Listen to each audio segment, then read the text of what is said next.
Carlo, do you think anyone's even going to actually come out to Yosemite even after seeing your video? I feel like no one will, dude. I feel like no one will come out. Dude. I'm psyched. I'm pretty damn psyched. I saw Yeah. the rookery, dude. The rookery's insane, dude. I mean, The it's like rookery's insane. it's insane. That and the way it's shot, where you just get to look at it. You just get to Yeah. look at it the whole time you're climbing on it. I was like, I must be up there. It's amazing. Like, I'm so psyched. I went for a run this morning.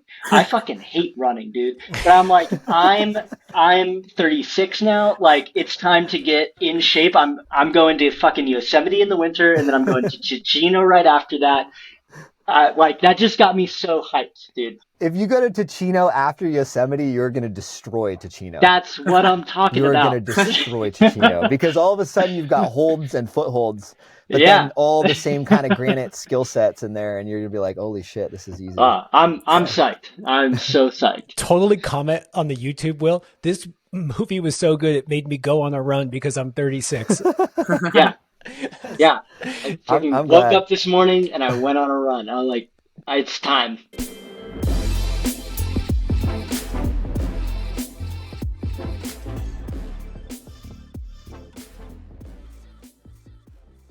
Okay, new thing starting today.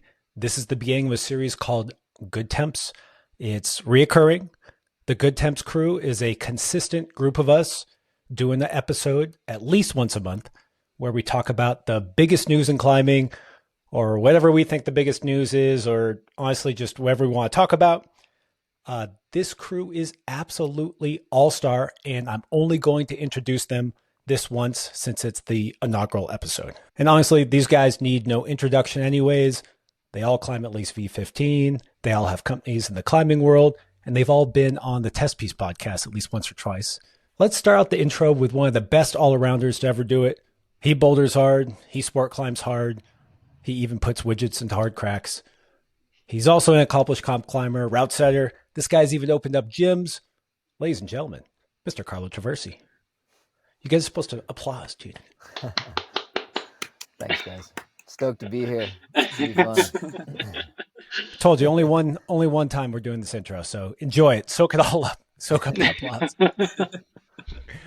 applause. Next up, between his coaching, his articles, his podcasts, oh yeah, and all those amazing training and climbing tools he's invented and sold all over the world, Will Anglin has done more than just provide transparency to climbing hard. He makes it seem actually possible for normies like me to achieve our dreams.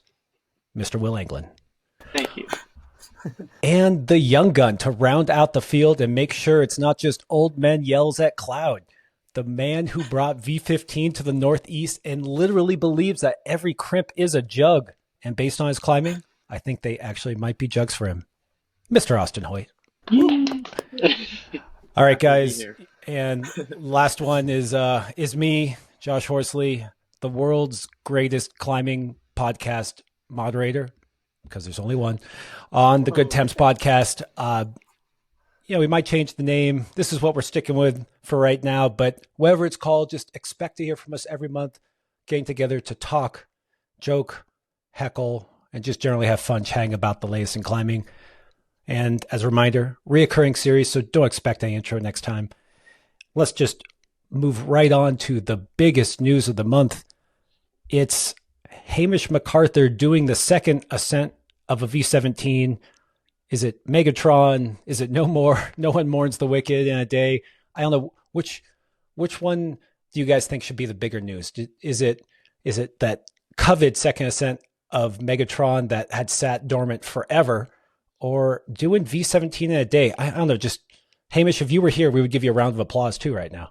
Yeah, what do you think, Carlo? I mean, I don't like to categorize what's like the most important, or they're both obviously awesome in their own right. It's cool to see. It's cool to see like somebody applying, especially like Olympic training and whatnot, to like the outdoor boulders, and because we've seen that be really successful in the past, and so it's kind of cool to see the next iteration of it. I, for one, thought that the Megatron ascent was rad just because of how much effort others have put into that one. Like No One Mourns the Wicked, has been tried, but I don't think it's seen the same amount of attention. And I've tried a lot of the 9As in the world. not all of them, but a good chunk of them. And I personally felt like Megatron felt the hardest to me out of all of them. And so that was the one where I was like, he's kind of waiting to see who was going to step up and do it. And, you know, he destroyed it. It was sick. Wait, has Megatron been tried that much by tons of people? I think it's one of those things where, I mean, we know Drew Ruana has put in the time. Will, you're in Colorado, so maybe you get to see it more often, but sometimes I feel like pros are out there trying it. They just don't tell you because if they fail, well, you know, no one wants to talk about not doing Megatron. Except for Drew, I guess. Poor guy. It's been tried. I mean, I know it's been tried a lot by a lot of people. And yeah, I think it's the classic case of no one like necessarily talking about trying it, which I think is fine. Like, I don't think people should always have to talk about the things that they're trying. I've put a couple days into it. I mean, I know quite a few other people. Will probably knows more. Will, you know anyone else who's been kind of like digging into it, or? I haven't been keeping that up to date with it, honestly. But I would definitely kind of mirror everything you said about how impressive that ascent is, just given, the folks that have not done it and not for lack of trying. Um, where no one mourns the wicked is obviously hard, but there's kind of just a line of big holds on a flat wall and someone with like the requisite strength and certainly after Nathaniel's like really detailed video and then being out there with Noah and like having people to kind of feed that micro beta to you if you're strong enough and good enough, and Hamish clearly is, it seems like something that can in a way just be done. The rock isn't crazy sharp. There's no real limit to how many times you can try it until you get tired. Where Megatron is just a much more difficult logistical challenge and difficult style. Yeah, it's honestly insane that he did it in such a short period of time.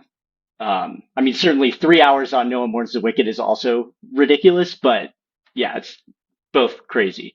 No One Mourns the Wicked, is based around the one move on Defying Gravity, and the one move is really what makes it stand out as a really difficult move. But the problem with one move boulders in that way is you're always going to find an outlier that can make that really difficult move a lot easier. Like there's always an outlier that's going to find the move that everyone else thinks is hard easy. And then the rest of the boulder, because it's built around just the one really hard move, becomes a lot easier. And I think that was the case with Hamish on the on that boulder. He was able to figure out that move really quick, probably because of all the videos and kind of nuance that was discussed beforehand. But I think that shows also how much harder Megatron is comparatively, because what I found with Megatron was that every move felt like pretty hard. Like there was no, like there's some crux moves for sure, moves that do stand out beyond the others, but I was pretty impressed with how consistently difficult it was throughout the whole problem. Like you'd even slip off like right at the end, and I think a lot of people did. So Austin, you grew up on boards. Your buddy Adam Shahar went and did that move on Defying Gravity super quickly, and you climbed with a bunch. Did you go out there? You didn't go out there when he was out there, did you? No, I haven't had the chance to get on it yet, unfortunately. Yeah. What do you think about just growing up on Burley board style? And then like, when you look at those two, like, would you have expected to head out to something like Defying Gravity or No One Mourns the Wicked? And like, do you feel like that's less intimidating? Well, I wanted to say one thing first. Through one of the bishop dinners, like the classic bishop dinner chats, I won't name names, but we were sitting around the table and someone was talking about how one of the realest V17s in the world was Megatron and how it felt much harder than a few of the other ones. And I was going to say, I thought Megatron was maybe a little more impressive as well. Just like he still did it quick and it's that hard. I think that's pretty insane. But on the topic of the boards, I think growing up, like climbing on the boards and then transitioning to outside, it seems like Define or No One Mourns the Wicked would be the one that kind of would gain the attention, and that's the one that you would go to. But Hamish, like, I like how you said that the Olympic training. I'm like, what is Olympic training? Like, Carl, like, what do you think? Like, what was he doing? Was he eating something different when it came to the Olympics? Like, because it is kind of crazy. Like, if you look at what Hamish has been doing, he was crushing in Squamish, and then he did Megatron, and then he did No One Mourns the Wicked. I feel like those are different. And like, what do you think? Like, how do you think the Olympics prepped him? I don't know. I don't know if like that really makes sense to me, like coming out of plastic Olympic climbing and then just going and doing singularity and like techie stuff. But then No One Mourns the Wicked. Maybe you're like, oh yeah, well, dude, you're just burly now. Yeah, I mean, I as someone who competed for a long time, I have a little bit of insight into what that comp training looks like, and I do know some of the Olympic athletes and kind of what they put into it. But I think honestly, a lot of it's just volume based and being able to climb at a very, very high level with a really, really high volume of climbing. And, that can break people. Like you can end up injured. And I think we saw a lot of people get injured in the Olympic preparation process. But the people that came through it, once they finally got rest on the other end of that, then you're going to start to see like the returns from all that training really come in, like I know that when I train, it's like a 6 to 9 month period. Like the work that I put in now for 2 to 3 months, I usually need 2 to 3 months of a little bit less volume. And then I'll see a return from the 3 months prior to that. And I think that that's what you see out of that Olympic thing is like all of this work, all of this training, they get kind of beat down through the Olympics, hopefully do decently well. And then after it, there's kind of like a release where that's like a little bit more relaxed. There's less pressure. There's probably a bit more rest. And then you start to see kind of these returns from all that training come back, But the other aspect of it too, is that they were training lead climbing as well as bouldering for this past Olympics. And I think that there's a lot to gain from the volume and kind of the mix of power endurance and power climbing that comes with that. And yeah, I think that that's kind of what occurred, kind of in the follow of this previous Olympics. So I think Olympic training, like they've been training to do boulders in 4 minutes. So 5 days is nothing. Like that's a lot of time for them to go into. Even 3 hours is like, oh, I have 3 hours on this boulder. All right, I'll just do it. That's a great point. That's a good point for sure. I was just talking this weekend with a good friend of mine who's a coach, Matt Jones, and we were talking about kind of that juxtaposition of like the comp climbing and the outdoor climbing and how we're, exactly what we're seeing with these comp climbers coming out and destroying. And I would say I agree with everything that Carlo and Austin said. And I think another part of it is where comp climbing has gone, to me, seems really like a distillation of all these really fundamental skills in climbing, even though they don't always look as much like what maybe an older generation would say is rock climbing. They're so skilled at all of the constituent parts that go into rock climbing that all it takes is one trip and they figure out how to apply all of those like insanely honed skills to just this different medium. And then, yeah, Austin, it's like, oh, I have 3 hours and I'm so good that all I had to figure out was like, these little logistical, technical, or kind of tactical nuances of dealing with rock and conditions. And all of a sudden, it's game on. Something that we talked about before, Austin, was how people were just coming up in Bishop, showing up in Bishop, and then having these mega seasons where they would do, well, I was joking about you calling the swarm hold a jug, but like you guys did just kind of repeat the swarm, repeated direct north, did lucid dreaming. And there is something interesting about like the next generation coming through. You see the boulders that are available and then just doing them quickly. But I think that what really was surprising was seeing someone do V17 quickly, or I assume he still is calling it V17. I don't know. We'll let the grade sell. Although, has anyone even done V16 in a day? Has that ever been done? Anyone know? I think a few. I think someone just did decided in a day, like yesterday. Oh, Jesus. Okay. So it's, So right now, like things are just going to this new level. I don't know which one either of those boulders are because there's too many hard boulders out there. But, what do you think that says about like this generation coming through and doing established boulders super quickly, like, you know, is that going to change? It's going to be like, okay, we're down to dig in, because doing something a day is cool. I don't think that's the peak of human performance, is doing something. I mean, it's a certain kind of peak. Maybe it's an Olympic training peak and then execution in that moment, but there must be something more possible under the surface.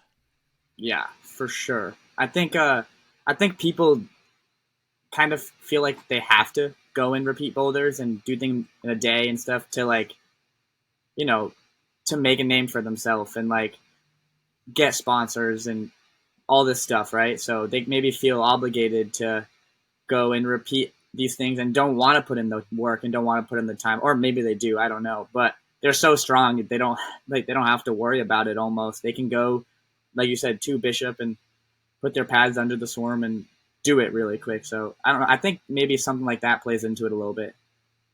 Carlo, how quick? I remember when actually we had a chat earlier this season when I thought the season was over, but now clearly there's still amazing hard sends happening. And I was like, dude, it seems like there's been a level up in performance. Just that it was an incredible winter. And you know, what was it like seeing that from your perspective? But then also, I remember you coming up and you did stuff like Jade and the game, but then you kind of quickly, I know that you want to do all the classics, but you pretty quickly were like, oh, I need to go out on my own, plant my flag, do hard stuff. Was that because there was less hard boulders, or was that just something that like was an ethos back then of doing more first ascents early on? Yeah, I mean, for me, it was just like, I think my motivations just followed like kind of discovering something new, you know, and not having like all the beta and like everything figured out. Like it was like that discovery process that I always enjoyed, you know?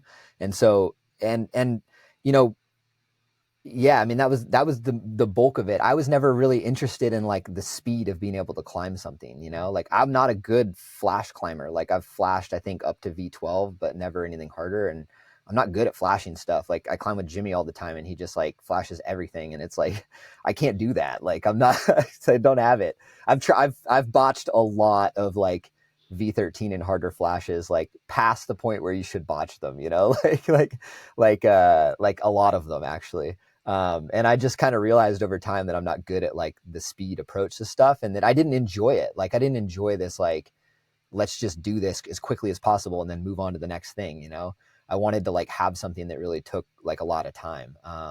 And yeah, I mean, I think that's just the generation now, you know, it's easy to see stuff out there and be like, I got the beta, like, let's go try and do it, you know, and apply this skill set. And I think that's cool. Like, and I think that's great. There's nothing wrong with that at all. I just think at some point in your process, you just start to realize like, okay, the next step forward here is to like kind of go deeper on something that hasn't been done, you know, or something that feels very theoretical. So. One more question on that, because I remember you saying something along the lines of, like, it became clear that if I sat under something long enough, I would do it. Like, you're like, okay, yeah, here's some climb. Someone's done it. Here's the video. It can be done. Like, yeah. I just feel like that's a very different mindset of like, okay, I can do it. But what can I do that seems impossible? I just like, I feel like we see people now who are 17, 18. I mean, they're unbelievably strong. And I'm just wondering, like, will everyone make that shift? Because clearly Hamish must look at the world and be like, well, I mean, there's some hard boulders, but I could probably go sit under them and end up doing them. Yeah, I mean, it for me, it all came to my process on the game, which was like, first day on it, I couldn't do any moves. Second day, I did like all the moves but one. Third day, like I was making big links. And then fourth day, I fell off the end. Fifth day, I did it, you know? And it was like, I realized in that process that I was like, oh, even if I can't do any of the moves on something first day, the timeline's probably not that far out to actually being able to do it, even if I'm like decently close to doing all the moves. And it was around that period of time when I was trying a lot of the harder boulders that I was just like, if I just sit here and figure things out over time, like I'm going to adapt to them and I'm going to be able to do them. And so like, I just wanted to find processes that were kind of different than that, you know, not like, oh, I know the beta, I know that this is possible. I really love that like conceptualization of like seeing a piece of rock and not knowing if it works, like not knowing how it works, not knowing what the beta is to do it, and then going through that process of like discovering how it actually happens. And once something's been done, that's gone. Like that doesn't exist anymore. You don't have that opportunity. You know that it's possible. You know that it's there. And, you know, I think that's why I've always put first ascents, and I think why the climbing community has put first ascents on a pedestal, is because it does take a lot of vision to like bridge that gap between like what's doable and what's not. And I don't know how many things that I've tried where I really believed that it was possible, and then 20 days later, I'm like, I still can't do this part, and maybe it's not, I don't know. And they're still sitting out there. Those boulders are still sitting out there. And maybe someday someone will come with a different vision and different strengths and different skill sets and make it doable. But, you know, it isn't for me. And so I think it's a little bit more committing, I guess, in that way, because you just don't know if you're going to end up empty handed at the end of it. There's a different kind of risk, like a risk of a different kind of failure when you're doing that kind of first ascending, where Yeah. you just don't know, and you have to apply yourself to it in a way where you to Carlo, to like the suspension of disbelief, which is why I like love the name of that boulder problem too. But you just have to pretend that it is possible and apply yourself in a way where you're like, yeah, it can go, even if like you really don't know. And sometimes it doesn't. But I think that's, at least for me, and certainly at a lower level than what Carlo is talking about. But I think a similar experience is just digging into that and just sort of letting it happen over however long it takes. I think is like another good point. Like there's no rush. It's more about trying to, you know, like you said, discover something, try and understand something that maybe you didn't have a concept for before. And ultimately, I feel like for myself, those processes have been some of the most rewarding in my climbing, even more so than, you know, maybe the technically hardest ascents. And sometimes you spend a ton of time on something and then you do it and it's easy. You're like like not, but even those quote unquote easy ascents, once you figure them out, still like kind of occupy a really cool place for me in my climbing, where I feel like I've just learned the most. Well, I could totally argue though that look at what Hamish did, where he walks up to a V17. He's there with Noah Wheeler, who has just climbed two of the hardest boulders in the world. He's struggling on this thing. And then there has to be a suspension of disbelief that he's like, oh, I'm just going to show up and do this. Like, you know, there's something special there that, and when I talked to him about the Olympics, there was something special there too, where it's really hard to walk in and just be like, I'm capable of standing on the podium today. Like I am capable of giving an incredible performance. And like, I don't know, I don't disagree with you guys. It's just, there's, you know, you can see from Hamish's captions on his post, like he's definitely wrestling with that mental game. Like, and it definitely seems to be something about achieving that to really achieving top performance. So I don't know. I just want to push back on that. Yeah. To quote Dave Graham, another Dave Graham boulder, you have to have some delusions of grandeur.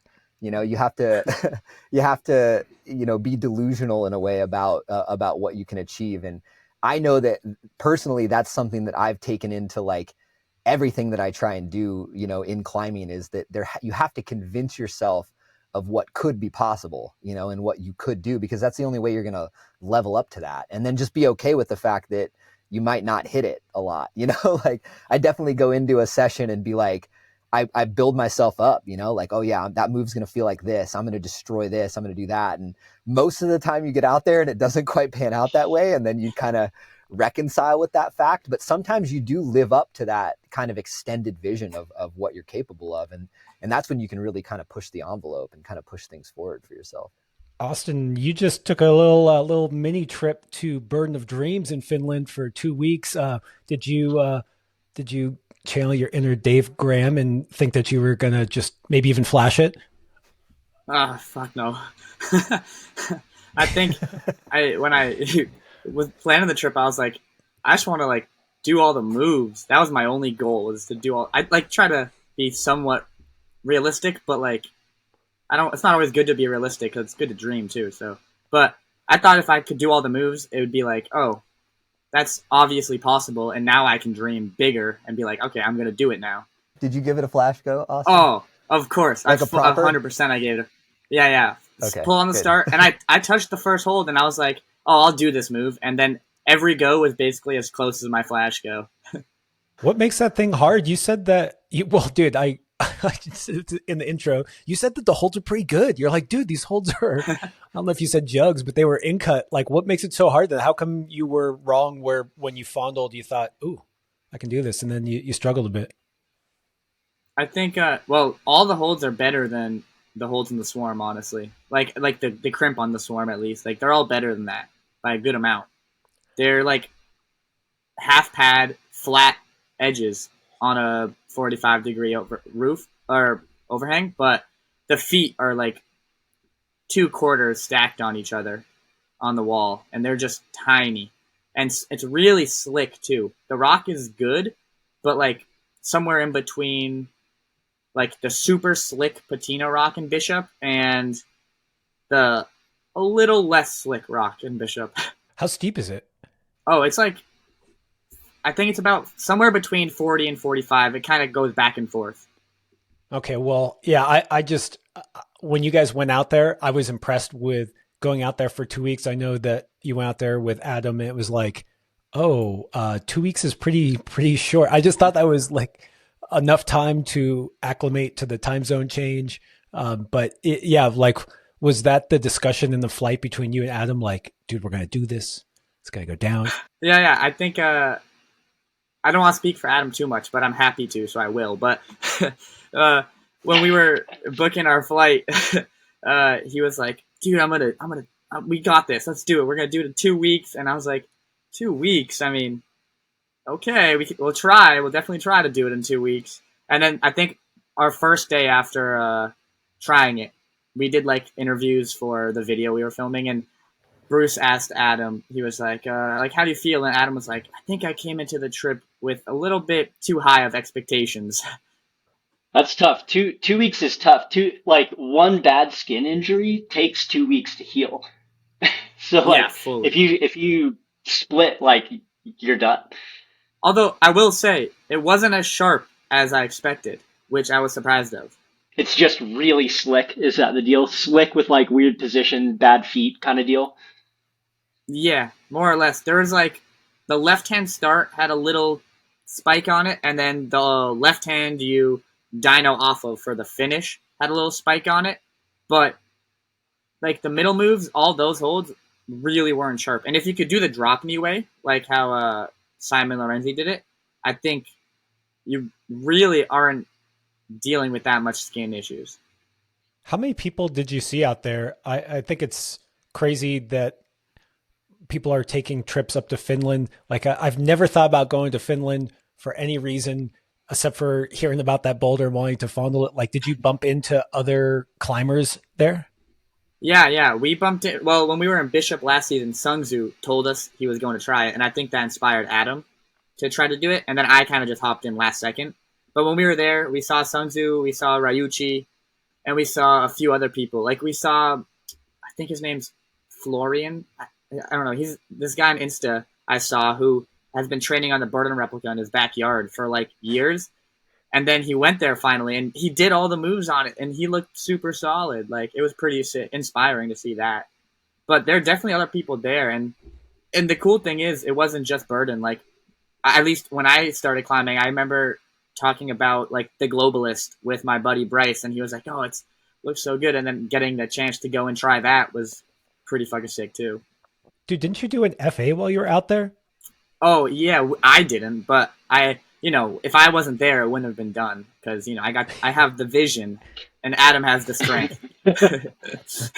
But it was like this roadside block we drove by every day. It was pretty sick, and there was like these rails on the left, and this tiny crimp on the right, and you just like dyno to the lip. It was like way harder than we expected. I like that you went all the way to Finland and did an FA. Yeah, I just am blown away that there's a line to try a V17 in Finland. It just seems strange to me. It just like, well, we were in the chat. You said something around like climbing's just getting started, or like we're just getting started. And it's just like I don't get it, man. It used to be like if I went out to a double digit climb, I knew every single person. If by God's chance there was someone else there, I would know who they were, or they'd be a new good friend. It just blows my mind to think that you could fly across the world and wait in line for V17.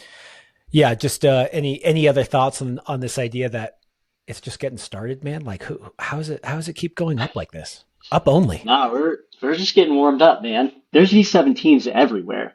I mean, this is part of why, I'm really excited for this kind of quote unquote next generation to get this like quick repeat thing out of their system and start looking around, because there's so much sick shit out there that is just waiting for this kind of next generation of strength and vision and the whole thing. And there's just so many more people climbing now, which I think is a big part of where I'm saying like, yeah, it's just getting started. Finally, I feel like we've been waiting for this for 20 years.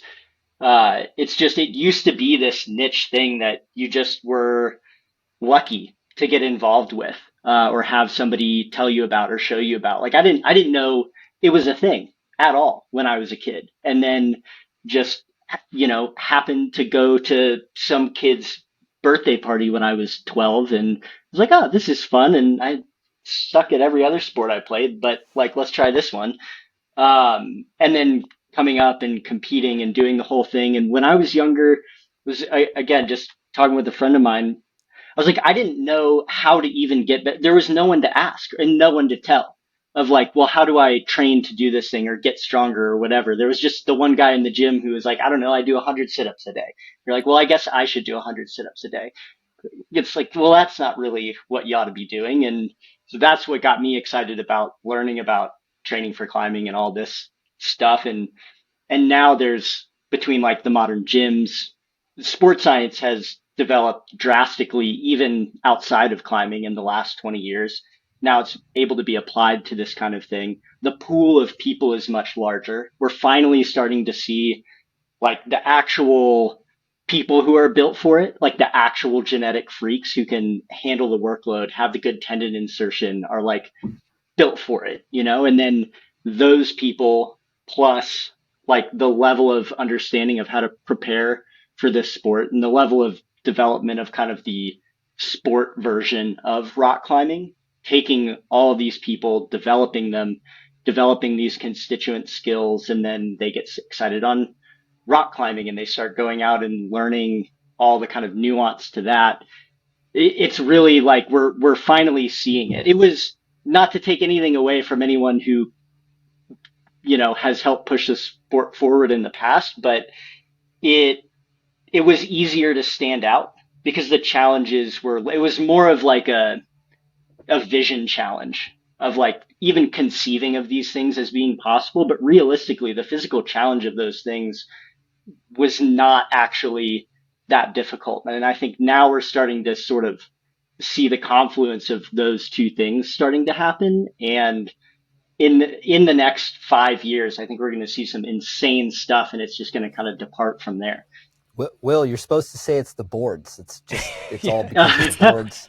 I if mean, the TB2 hadn't come out, we would not have been seeing any of this, I mean, boards are a part of it, and actually, okay, so yeah, we'll talk about yes, let's go there because I think what the sport of climbing has done for rock climbing, I think, and what that is cast a much wider net, right? Like when I started competing, there was no USA climbing at all.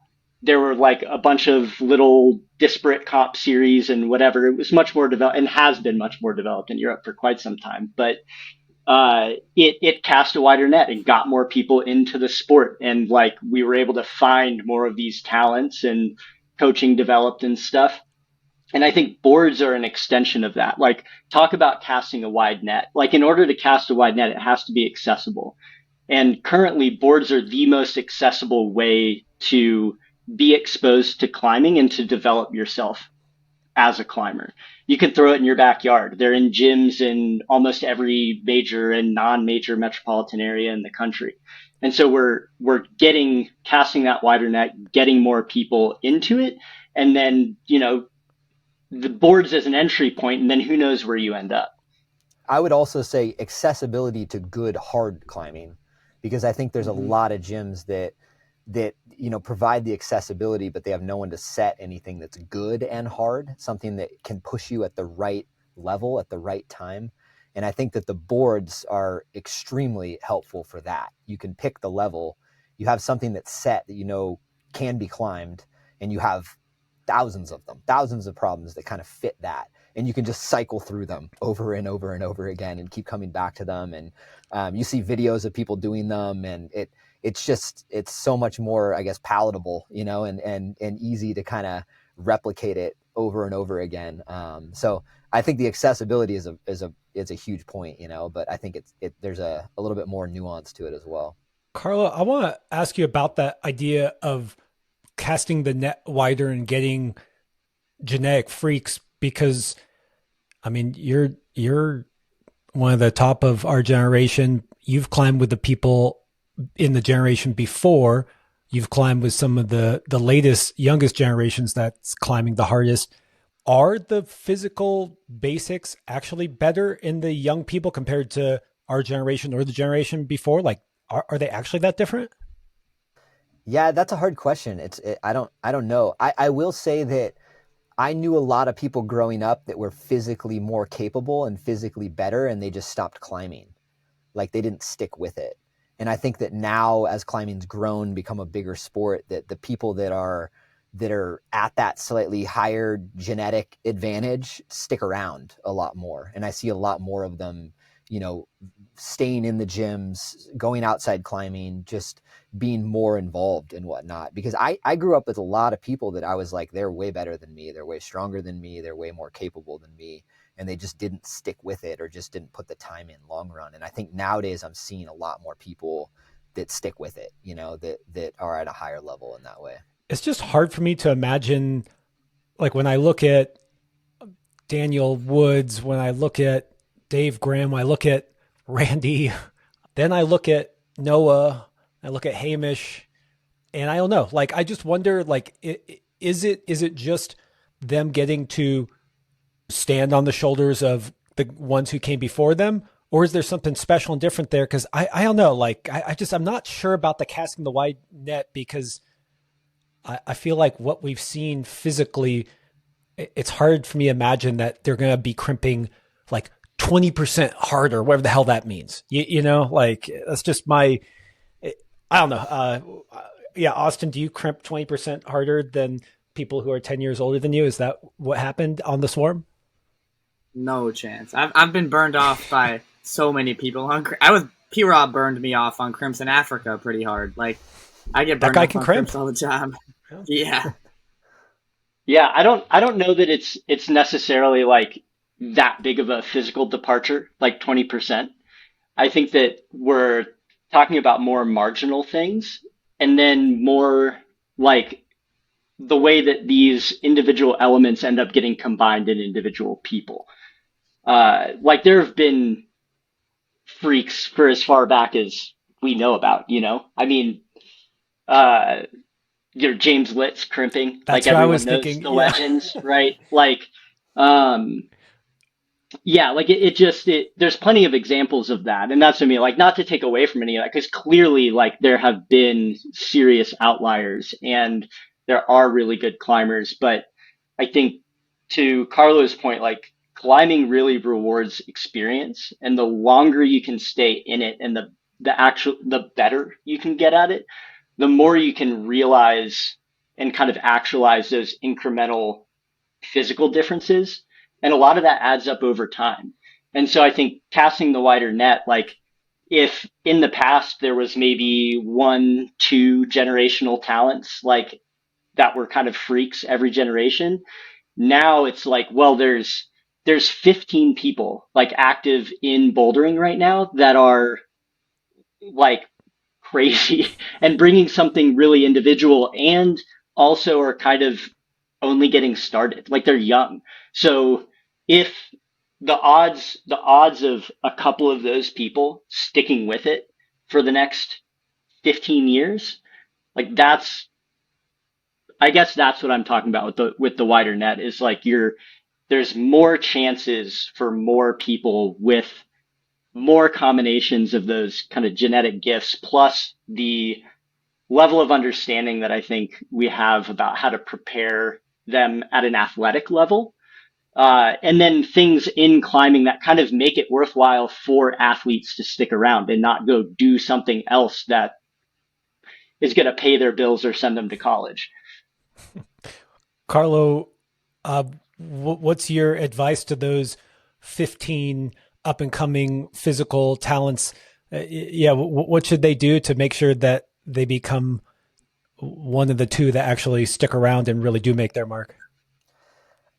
I probably don't need, I mean, I think the generational talents that are kind of around right now that we all know about, they're sticking around. Like there's a reason why they're where they are. They're motivated beyond anything that I could ever tell them, like they're here to stay, I think.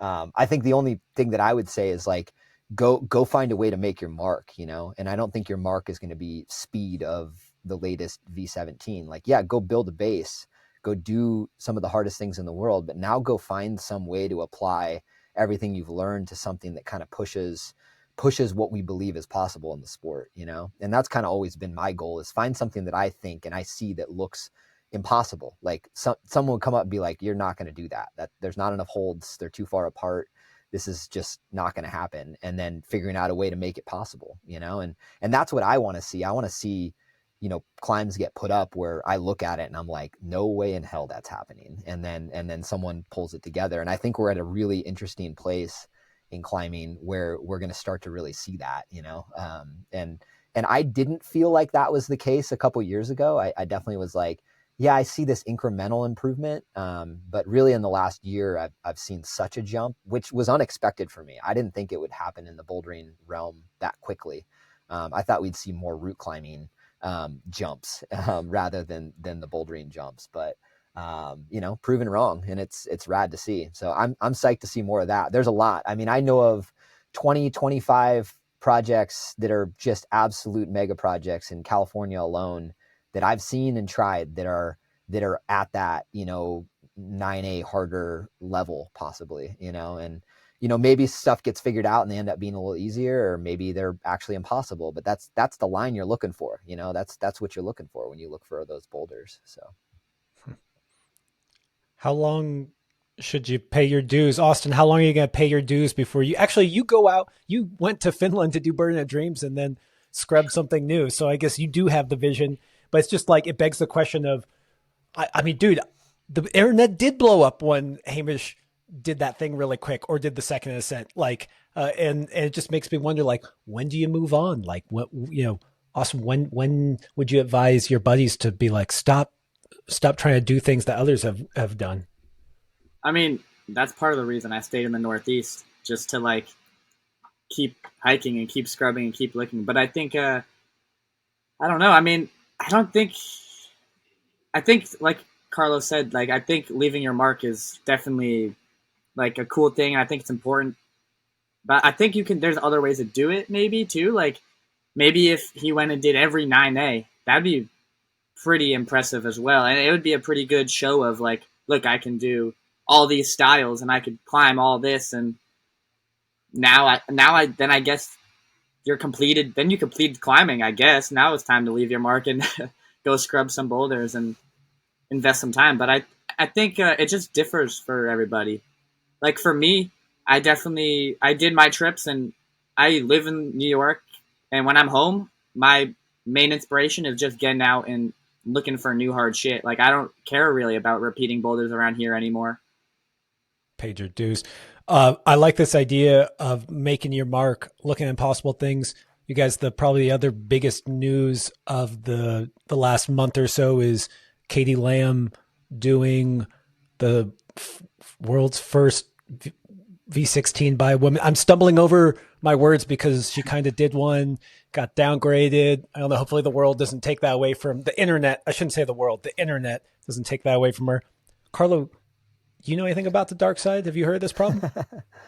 Yeah, of course. I mean, I'm psyched for Katie. I watched her put a lot of days into it. I was in the valley a lot. Part of my warm up circuit kind of goes like there's a warm up that I do that's on the boulder the dark side's on the thriller boulder, and I probably 15, 20 days saw her and Aiden and Keenan trying the dark side, and I was only there a couple days a week through the winter, so they were definitely there a lot more. So just seeing kind of the dedication to the boulder and like the process was fun to watch, and it was pretty obvious early on that even when links weren't happening well, that they cared enough about trying it that they were going to see it through, like all of them. So it was rad to watch, and I'm stoked for Katie. I mean, it's an incredible achievement for sure. It's not an easy boulder by any means, and you definitely have to put time in to do it. At least I say that, but I'm sure someone's gonna come along and do it quickly at some point. But that's the case with all of them, like.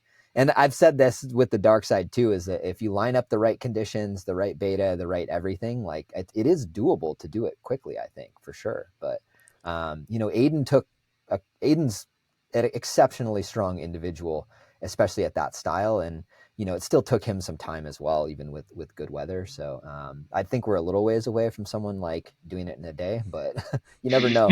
I'm here to be surprised always. So Why do you say Aiden's good at that style? When I think of Aiden, I think of him on a steep board, grabbing just little wood wafers and somehow just moving between them. And Darkside is one of the lowest angle boulders in the world. That's hard.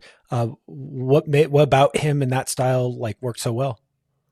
I mean, Aiden's an extremely well-rounded climber, regardless of like what you see of him doing on the boards and stuff. And, finger strength is finger strength. Like he can apply a lot of that to, the dark side specifically. But, he's got a good understanding of technical nuance and body positioning and whatnot. Like he wouldn't be putting up the things that he's putting up or at the level that he's at, without that. And so, the combination of all those factors and then having a really, really good weather season in Yosemite this last fall, I think it fits him well. I mean, he's also really good in like that slow static strength. Like, I think that's probably one of his purest strengths, is just moving really comfortably in really uncomfortable positions, essentially, like very controlled movement, in that way. In very, very difficult, positions, I would say, like more than I've ever seen anybody in that space. And so the dark side doesn't require too much of that. It's more about like the finesse of like the little nuances and whatnot. Like you never feel like you're like struggling in a body position on there. You're more just kind of like this delicate dance on the slopers and, making sure your body's lined up underneath them in the correct way to not slip off. So. Go, Katie. I'm psyched that everything I heard there, I'm not going to make you say it, but what I heard there is, no, the internet is not going to take this away from her. She just she made her mark on climbing again. I want to point out too, I don't think that I don't see it as like they took the V16 away from Katie. Like, like the first one, at least, like maybe the box, or the, box therapy is V15. I don't know, but I don't think there's enough opinions on it still to fully to know that, and that's always the hard thing about like first person to climb this grade. Like, and I said this when Nale did Burden of Dreams, I said, we won't know if that's V17 for a while, like a decade. And, it's true. Now we do know. Enough people have tried it. Enough really, really strong climbers that have climbed V16 pretty quickly, have failed on it. I feel comfortable calling that, like a 9A boulder at this point, but we didn't know for a long time. And I think that's the case too with some of these other boulders that are out there. And I'd say it the same thing with the dark side. Like I'm, just because Katie, Keenan, Aiden and all that have agreed with the V16 grade, that helps with the consensus, but it's not like an end result at this point. I think I've always thought you need at least 10 to really have like a decent picture of what it could be. And those have to be like as honest of grades as possible, so. Well, what do you think about taking grades? Is that I don't know, man. It depends on how you want to think about it. And so I'll tell you how I think about it. Uh, Rocks are rocks, and they're not grades. Like a grade is not a quality a rock can have. Like it's just a fucking boulder in the woods, and then you climb it, and you have an experience of how hard it is, and then you attach a grade to that. And the grade, it's climbing's weird. We have to come up with one number that's supposed to kind of encapsulate all the things that we sort of went through and felt as we worked on and ultimately completed, ideally, some climb, boulder problem, route, whatever. Um, and then I feel pretty strongly like it's our responsibility to try to, as accurately as possible, describe the experience that we had, regardless of what that is and how it relates to the experience that anybody else had on that climb. Um, and then at the end of the day, you can take everybody's hopefully honest opinion of what the grade was and start to have a better understanding of the challenge that that boulder presents. But ultimately, the difficulty is an interaction that the individual climber has with the rock. And it yeah, like it's not, you can't just take a grade. Like you describe the experience you had. It's something that you're giving. It's not something that you're taking. And I don't know. I could ramble on for far too long about it, but suffice it to say, yeah, like I don't understand conceptually the idea of what it would mean to take a grade. Like it just doesn't compute to me. That's a great way of looking at it, Will, for sure. And I think that's like kind of the key component is that like the grade is an opinion that you give. It's not a number that you take from the boulder. It's something that you give to the boulder based off of your experience. It's not something that then you can take from other people's, like experiences and pull it back. It doesn't quite work that way. So, and I think it takes a long time for people's thinking to shift from that, like they think like, oh, this is what it's been assigned. And now I have that now. Like now this is in my toolkit, of things that I've done or accomplishments and whatnot. And I mean, honestly, yeah, it took me a long time to think differently about that too. It took quite a few years before you started to see it for like what it really is. And the idea that like anyone could take anything from Katie on either of these ascents, like the internet sucks. I don't know anything. Katie went out and did two sick boulder problems. Like that's what actually happened. Yeah, all right? absolutely. All right.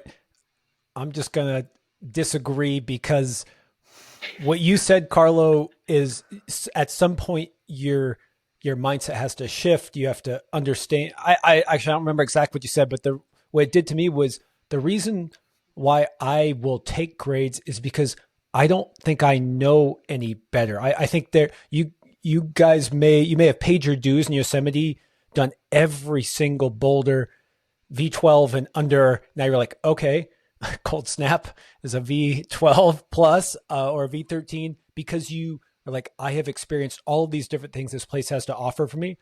And yeah, I just saw you in font. And for me, I'm cruising around in font and I don't know if I have the requisite knowledge to say what this boulder difficulty is even to me. Like sometimes a boulder would be super easy. Sometimes a boulder would feel super hard.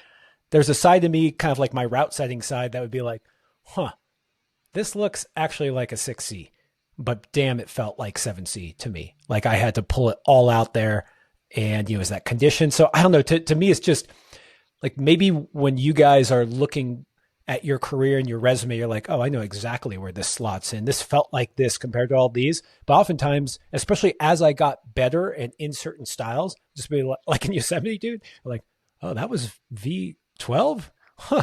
That was easier than that V8 slabby thing that like I spent, 4 sessions on. But you're still giving your opinion here, Josh. Like you're still giving an opinion and you are using a comparative analysis to like decide where things fall. And yeah, you may not be as educated and you may not be able to refine where that, you know, not educated in other senses, but educated in the sense of like the area that you're climbing in. So like first time in an area, your education on that area is probably really limited, and your ability to like differentiate between the difficulties and whatnot. But you can say that's easier than this, and this is harder than that, and that felt like this compared to that. And that's the beginning of that, you know? And I think that it doesn't devalue, you know, what that opinion is that you're giving. It's just that it may not be quite as like refined as somebody who's spent a lot more time there. And that's what I mean is like, when I do things, it's usually I'm just sitting there and comparing it to other things that I've done that are in that area. It's just like, okay, did it feel harder than this? Okay, it felt a little bit harder than that, but not as hard as that. And it's like, okay, where does it kind of fit in between all those things? And that's usually where the number comes from in the first place, you know? Obviously with the Valley, like it got a little bit fucked up there for a while because we just stopped everything at a certain grade, and it was just like, all right, if it felt really hard and it took a couple months to do, then it's probably V12, you know? So, but it wasn't quite accurate, you know? All right. Uneducated week. Thanks, guys. Well, I think it's you also don't have to like you have an opinion of it, and it doesn't have to end up as an individual grade. Like it can just be grades. To me are most interesting when they're a discussion around what's happening. And like what Carlos said, it's, you know, it felt a little harder than this or maybe a little easier than this, but like I'm pretty good at this and it's this style and it was hot or cold or whatever. And even at the end of that conversation, maybe you don't end up being like, I think I'm going to call this one V8. Like you might be like, I don't know.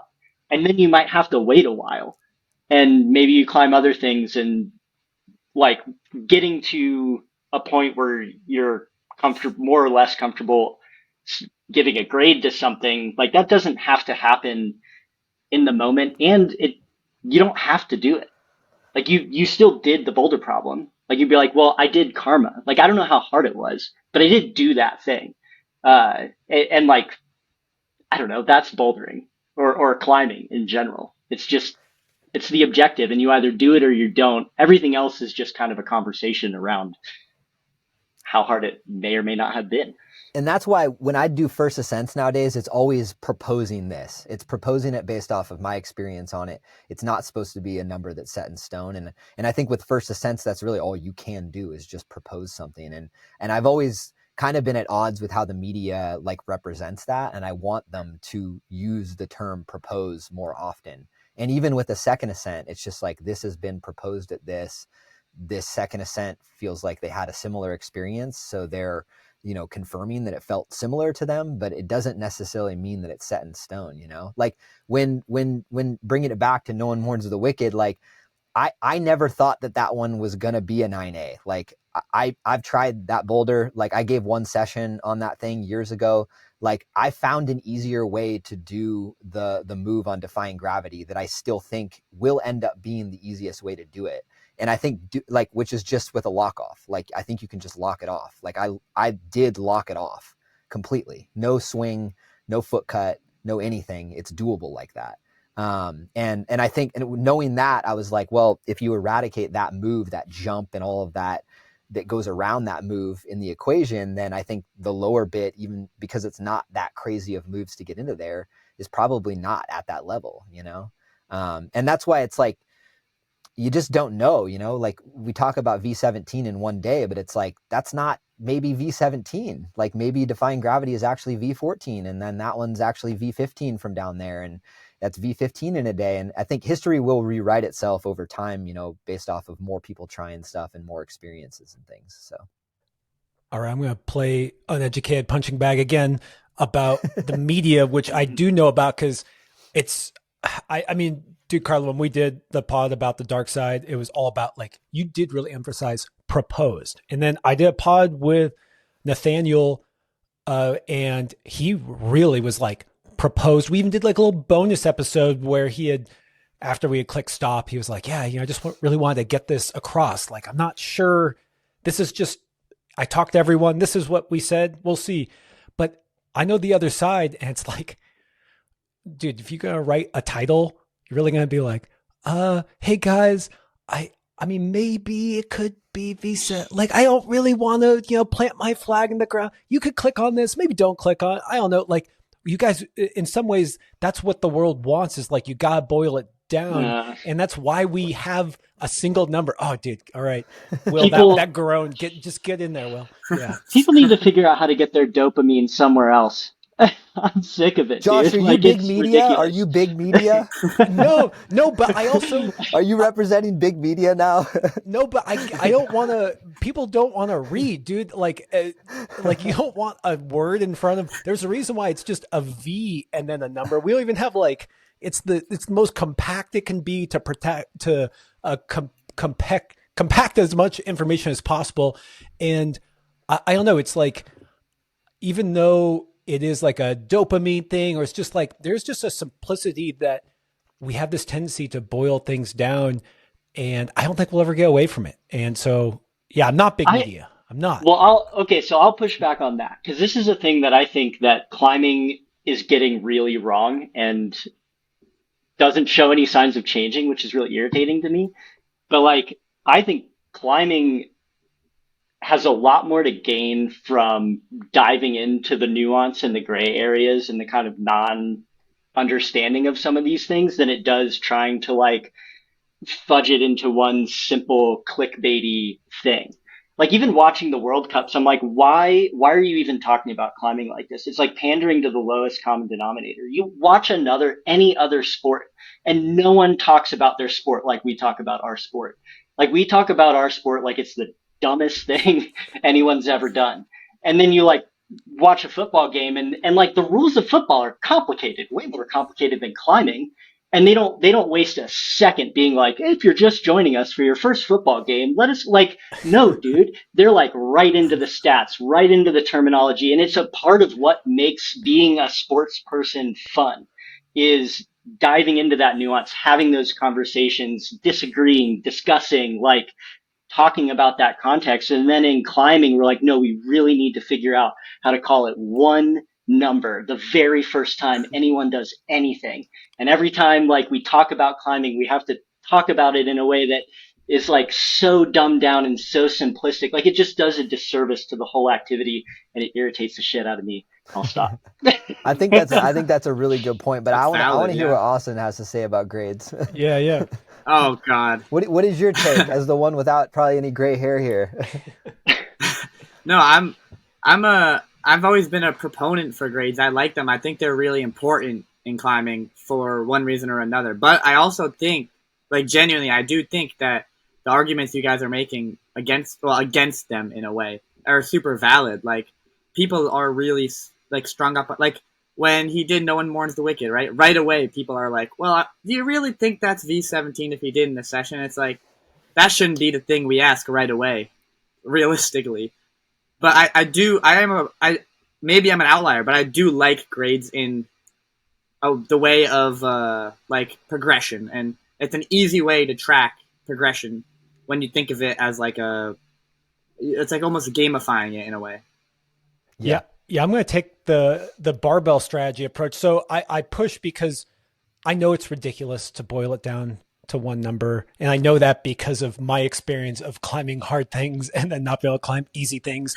And I know you guys all hate, I think especially Will, like if I were to call you a VX climber, you'd be like, what does that even mean? What the hell do you mean by that? Like, is it one climb? Is it a million climbs? What about the climbs I fail on? And so this is why I pushed on my like media style is what I like is here's one number. Now let's talk about it. Right. Like it's to me, the middle area doesn't really work. It's like we boil it down for a bite-sized thing and then we go deep. And I think to me, like that's the fun part is the conditions. Like, cause Carlo, what if someone walks up to the dark side and it's just fucking perfect?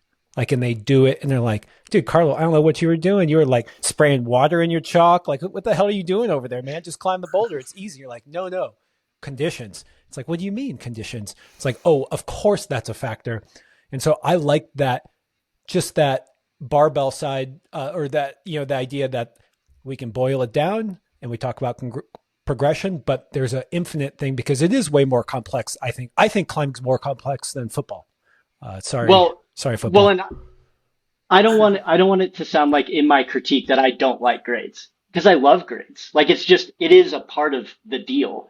I just think that oftentimes, and certainly the way that it's portrayed in like popular conversation and quote unquote the media and like all that stuff, I think it's talked about in a way that does grades a disservice and does the sport a disservice. Like they're valuable. Like Austin said, they are helpful for kind of tracking progression. They do mean something. It's not that they're irrelevant and we should try to move away from grades. They just need to be understood for what they are and not portrayed as something they aren't. Okay. I 100% agree. But here, I want to know, what have you given an upgrade? Like, Will, what's the one that you were like, oh, I got to upgrade this and did it? And I want to know from all you guys. I'm curious, like, because I feel like that is the better example, right? Okay. Everyone, yeah. What's the big one that you gave an upgrade to? Well, I don't know if it's the big one, but water painting in Joe's Valley, prior to it being chipped, I haven't climbed it since. V7, V8 all day for me. Like, and that's like, I've climbed enough V8s. I've climbed enough in that style. I've climbed on enough rock types in enough different areas that like and that one stands out in Joe's as something that's not very Joe's. Like it's a departure from the typical style, which I think also lends it to people feeling like it's hard. But I climbed, I was like, I feel really confident in just saying that this is at least a grade harder than what is in the guidebook. I don't, but if you're asking me like what hard thing have I upgraded, I think it upgrade, downgrade, like when I give my opinions on things, I try to make sure that or at least discuss like the context of it as well. And so something like Top Notch in the park that has been V13 for a really long time. A lot of people do it really quickly.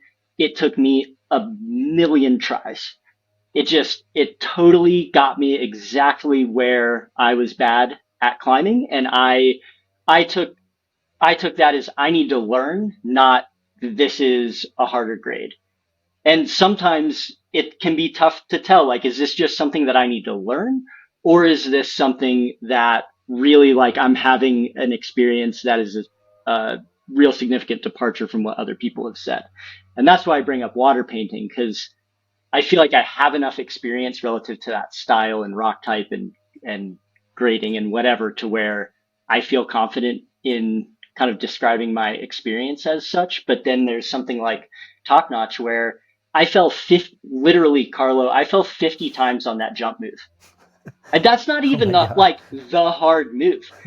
Like It's like the fun move. I did the hard move 50 times. And Oh my like God. any conceivable way that first move or any other move on that boulder problem can be done, I did. And it was just that jump because I'm that terrible at that kind of move.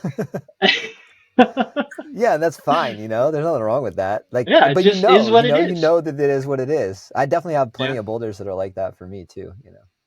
So But do you think if grading is more of a personal experience, then it would be like, then it is V14 for you? Or you're saying, like, if we're thinking of it as a personal experience, like you guys said, then wouldn't it technically be harder for you? Like, you know what I mean? Sure. Yeah. But I think, so this is where I was telling you guys, I think grades exist in two ways, like two forms. Okay. There's the grade that you give your experience, and then there's a pool of grades. Like it's grades going from internal to external and external to internal. So you give a grade, and that's just the experience you had.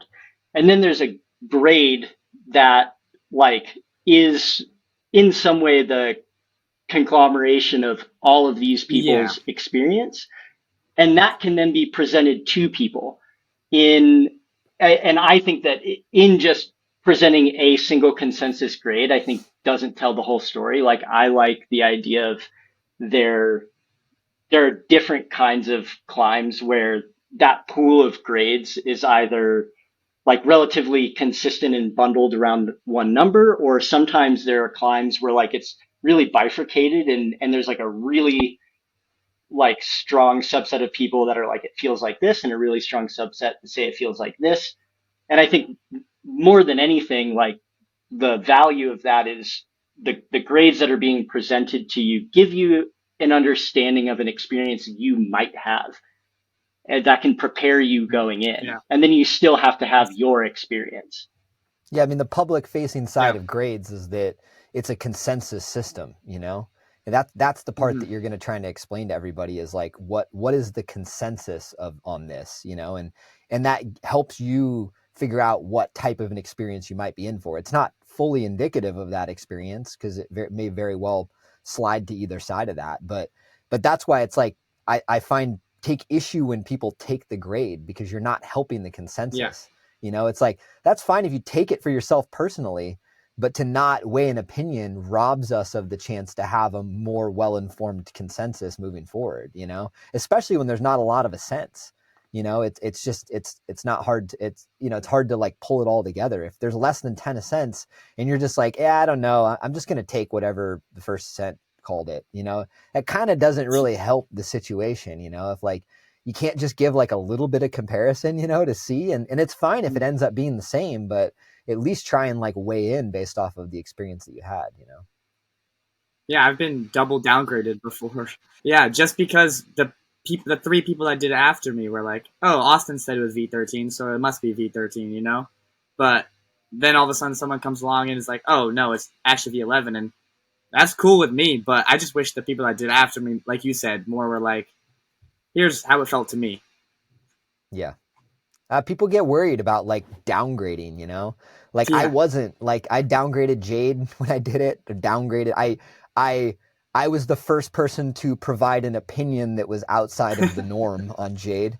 And the same goes with the game. The game was V16, or Daniel had proposed V16. And then when I did it, I was like, I've only ever climbed like a few V14s. Like this, I don't have anything to compare it to beyond those, but it didn't feel like 2 grades harder, you know, than the V14s that I had done at the time. And, you know, history fortunately has kind of been on my side with both of those. At the initially, like people were kind of pissed. They're like, who the fuck do you think you are? Just like calling this shit easy, you know, like, or is that like an ego thing? You're just basically being like, nah, it's easy. You know, this isn't hard. And it's like, I'm not saying that this is easy.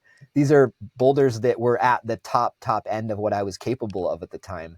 I just didn't feel like they were multiple grades beyond, you know, what I was capable of necessarily. And so, you know, fortunately it worked out in the long run, but yeah, I think people need to be a little bit more like, I'm going to provide my opinion, even if like some people get pissed off about it, because ultimately that's, if they're getting upset about it, it's kind of on them, not on you, you know? Dude, you caught a lot of flack for that For sure. at the time. Yeah. I remember that was no joke. That was, people were upset. Yeah. And then didn't the game like kind of get changed, or did it get chipped, or no, nothing happened to the game? You're like, I mean, it's getting cleaned up and brushed. Like that roof was pretty chossy when it first got like kind of started getting climbed on. And so I'm sure some things kind of shifted, but no. And I really tried to dispel that whole narrative early on. I tried the game. My first time ever really feeling the holds on the game was when Daniel was still working on it. And my first session on it was right before he had done it. And I know just from personal experience, because it was a pretty short timeline there, that the holds that he used when he did it were the exact same holds that I used when I did it. Nothing had changed. I definitely had slightly different ways of grabbing them, and I used different feet and different positions and different beta and stuff like that. And that probably did factor into some of the difficulty and whatnot. But I know that the holds were the same. It hadn't been chipped. It hadn't been like, you know, aggressively cleaned in any way. Yeah, maybe some little flaky stuff had kind of fallen out or whatever, some of those holds. But nothing like substantial, you know. But I think, you know, narratives get you know, drawn up about those things. Someone goes up there and been like, oh, that feels different, or they try it with different beta, or they grab a hold differently and they're like, that feels way different than what I did. And then it's easy to kind of start drawing parallels. And there's a lot of chip boulders out there too. Like, and it's unfortunate, you know, like chipping exists, but I didn't find, you know, that to be the experience I had with the game and whatnot. how did someone chip? Is it watercolor? Who's chipping V7. What are we doing here, you guys? Let's not chip. And I also am just impressed when, okay, we can talk about chipping, but something I often think about is that there's these things that are the gray area that people do. I don't know, people cheat, people, maybe do like flying starts. They do these things that are in the gray area. And I feel like I understand it more if it takes you from placing fourth in the Olympics to getting first in the Olympics. But if it's what you needed to do to win regionals, not a good sign for your career. Like you're pulling out all the stops to climb a V7 instead of, take watercolors down a notch. So, but yeah, chipping bad, chipping bad. Yeah. It's not rock climbing. You're not rock climbing anymore. You're a It's sculptor. closer to indoor climbing than rock climbing. Yeah. Yeah. Wait, what do you mean you're not a rock climber? What are you talking about? It's rock. I mean, my argument is that fundamentally rock climbing specifically is about climbing rocks. Like the rock exists, it's out there, it's been out there. Like we clean them often. But to like chip a hold or make something where like this doesn't go and then you make it go.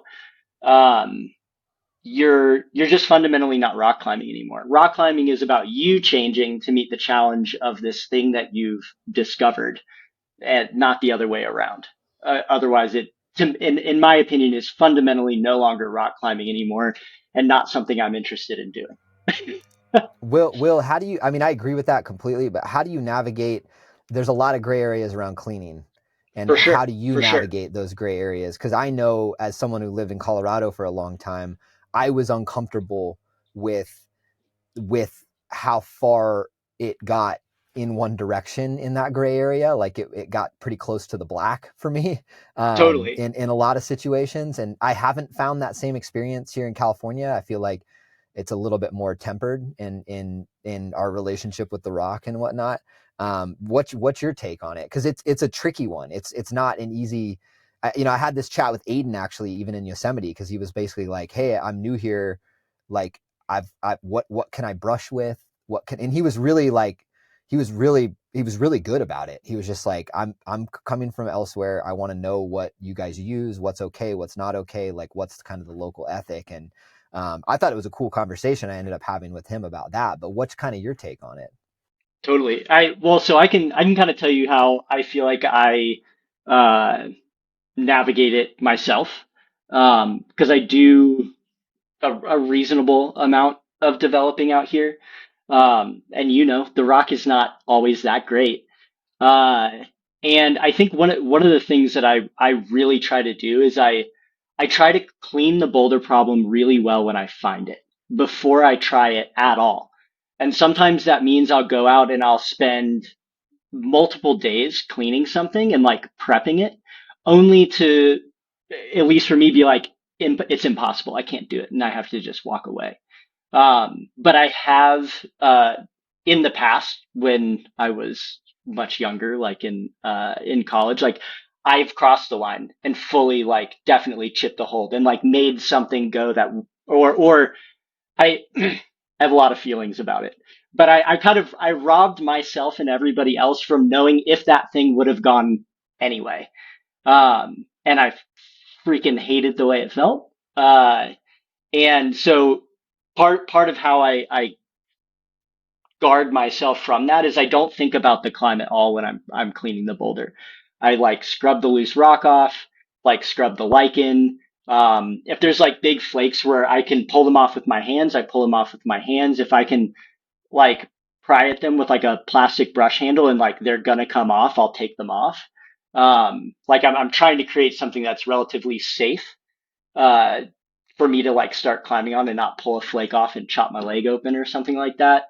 I also kind of address the landing at that point, um, and try to make sure that I'm not stomping like vegetation, and a lot of the stuff out here is like talus, so that's pretty nice. But then I sort of go into trying to figure out how to climb the boulder problem. So I end up cleaning a lot of holds that I don't end up using, or like spending a lot of time like cleaning the whole wall off because I don't really know what's going to happen.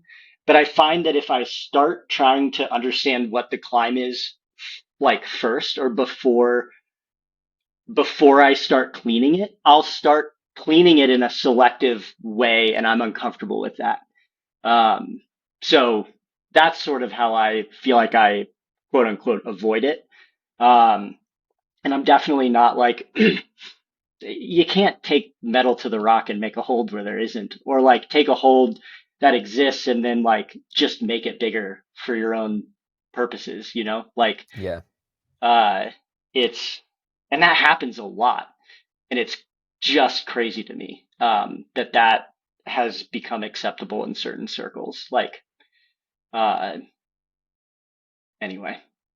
Did that answer your question, or did you kind of have more specific No, thoughts on that? that's pretty much exactly what I was. Yeah, no, I think that's a great way to approach it. I think that the most important aspect of that is like is taking like what your interpretation of the climb could be out of the process, because you're right. Once you start doing that, you do start to be selective about what stays, what goes, what, there's some sort of like an attachment to what's on the wall.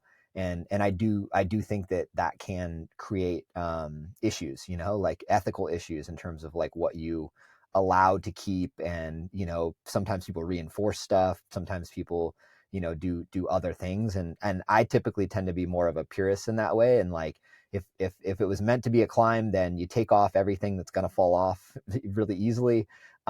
Make sure that it's really clean and not breaking anywhere, and then you try and figure it out. And if it doesn't work, it doesn't work, and that's kind of it. You leave it, and there's something else out there. So Yeah, I'm and with you there, yeah. 100%. What Yeah, about for sure. up in the Northeast, Austin? Is that a similar ethic that you guys have kind of applied?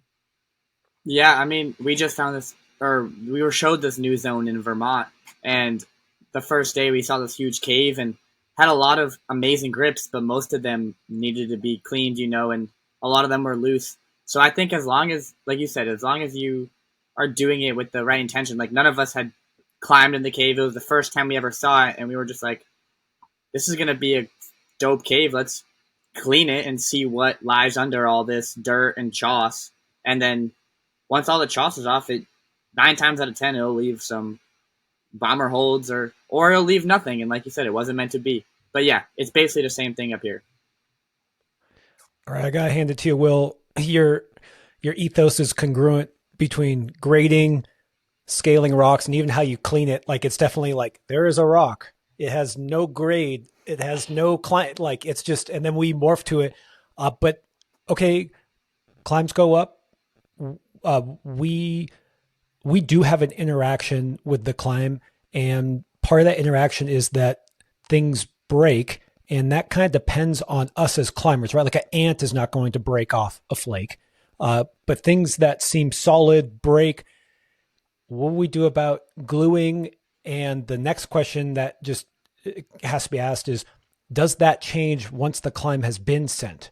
I I'm usually more of maybe this comes from a selfish point of view, but usually when things break, it kind of inspires me to go and have another look and like maybe it's a whole new climb now, maybe a whole new sequence, and it's like you kind of get to enjoy a new experience with an old friend in like a weird way. But I could see how I see the argument people make when it's like a super classic. It's been climbed 100 times, and all of a sudden the hold breaks, and now it's totally different.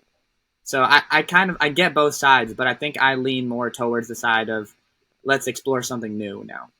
I like that. I don't think I actually have a very strong opinion on that, which might be surprising. I think it case by case, and like the local people uh, should decide, how something gets dealt with.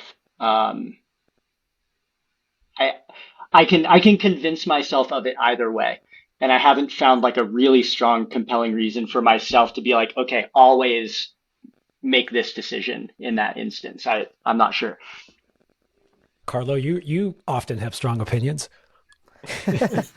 I actually have. I mean, I find this one to be really. I mean, obviously, I don't think that things should be like adjusted after they've been put up in many ways. I've had a lot of my problems that I've put up be messed with. Like I put up a problem in Lincoln Lake back in like 2010 that got all the holds basically pried off, called small arms. And then Drew ended up doing it later on with, all new set of holds, called it, I think, V15. I don't know if it's been repeated, but that one, when I climbed it, those holds felt pretty solid to me. Like, yeah, it's Lincoln Lake. It's pretty shitty rock overall. It's not the most solid, but I did feel like those holds were going to stay for the most part. And someone decided to take a screwdriver to them and pull them off.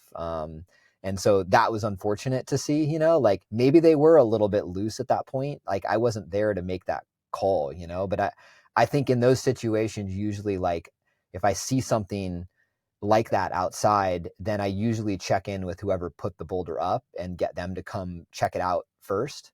And then see if it's changed a lot since they did it.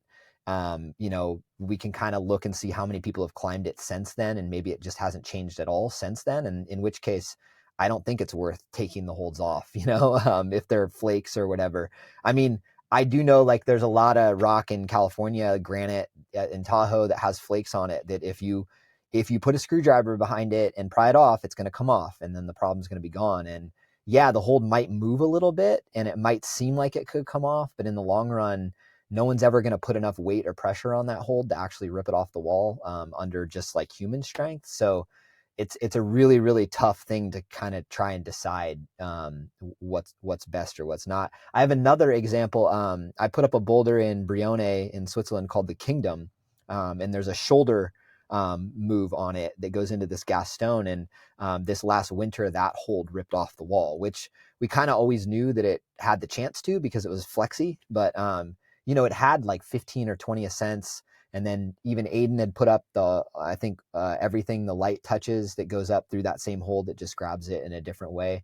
And so it'd been climbed on a lot and it finally did break off the wall. And immediately had people reach out to me and be like, what do you want to do with this? And I think what I communicated was, if the line is still possible with the hold broken, then you shouldn't put it back on. Like, even if it changes it a lot, like, I think if it feels like it's a doable thing, or if there's anything there, just leave it off. But if there's nothing left on the wall and you feel like you could reattach it with glue, and I think I preface this by saying, if it gets reattached and it does not look like it's been glued, it can be pretty much seamless. Then I think maybe you could look at putting it back on. And I'd say maybe as in like, I'm still not 100% convinced, but I do think that there are a lot of holds that are out there that have been glued back on, like the Spectre jug is glued on the wall. And it would suck if that Spectre jug wasn't there. Like, it's an incredible boulder. Like, it's awesome that it's preserved to some degree. There's a lot of holds in Horse Pence 40 that I know of that have glue behind them to maintain them in their current state. I think you'd be surprised at how many climbs have some amount of glue.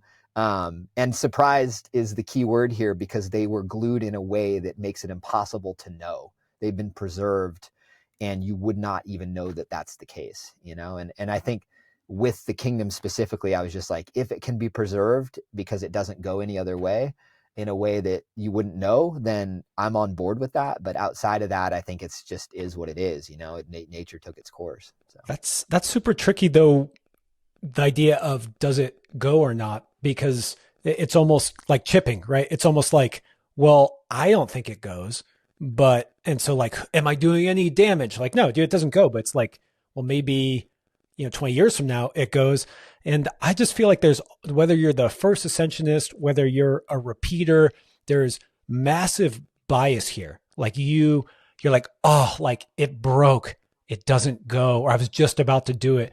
And that could be anyone from like a repeater to a first ascensionist. Doesn't matter. It's just like you get, I don't know. And then if you can imagine someone doing something and then they take a screwdriver to your holds because they're taking a screwdriver to you, really is what they're doing. They're like, fuck your climb, fuck this guy. I don't know what happened, but just, like, to me, that is an aggressive thing to do. But all of it is to say that there's almost like this, that it is not letting the rock be the rock like you're talking about, Will. It is definitely, enforcing ourselves on it, which I don't know if there's a way around it though. So this might seem like a tangent, but I think it relates. Take for example an area like Lincoln Lake, where I hiked into Lincoln Lake before it was a climbing area.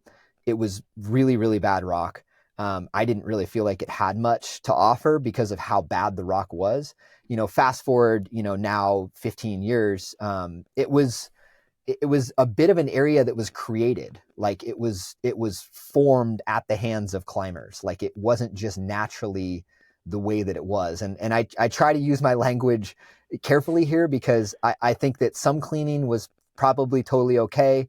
And then some cleaning was definitely like, I think a little bit too far in my opinion in that area. But now you've got this big alpine area that is really good throughout the middle of the summer because it's high elevation. You have got hundreds of people from the Front Range that enjoy it on a weekly basis. Would you go back in time and apply that really, really strict moral standard in that area, with knowing that now you don't have an area that hundreds of people outside get to enjoy at a high level? I think that question is like also applicable to a hold breaking off of a climb, because it's like, yeah, maybe it's a climb that like in 20 years, one or two people finally figure out a way to get up it, but it's like a pretty shitty climb and no one really gets to enjoy it. Or it can be brought back to its original state where, yeah, it's still really hard, but a lot of people get to enjoy this movement that is like really, really interesting and cool that did exist for a long period of time on it, And I think that they're kind of intertwined there in a little bit in terms of like, and it is not an easy question to answer. I don't think there is like a right answer to it. It's just it's a moral dilemma that we are constantly faced with within the climbing world, in regards to modifications or gluing or chipping or anything that kind of changes the rock in that way. So I gotta bring up the process. Austin was just on the process.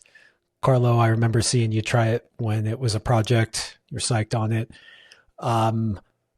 The process is beautiful, beautiful, flaky Joss. Oh, nice, dude. And there's a hold that has broken again, stitched back together.